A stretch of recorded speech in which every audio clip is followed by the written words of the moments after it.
All right, this is the Laney Quayle 60 watt. It's an amplifier. This is the Lionheart pedal. It came in a really nice packaging here. Really nice long USB cable, braided, very nice. Here's the effects loop right here. We got the send and return right here, and this is your out to your speaker cabinet. We've got reverb button on here if you want to use it, and you can control it right here. We've got a boost on here with its own volume knob. If you press the boost, you can see it lights up on here. We don't have a guitar plugged in here, so we're getting a little bit of noise.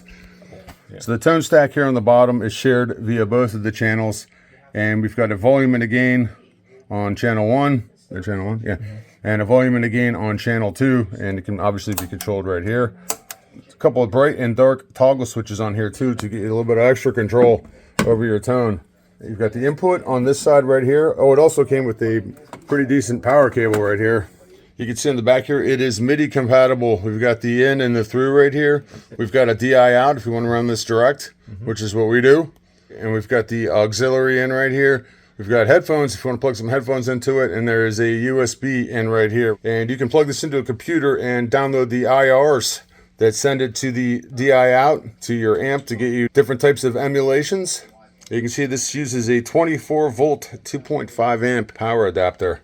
All right, here's a clean sound. We're running we got a humbucker here, and running through this 212.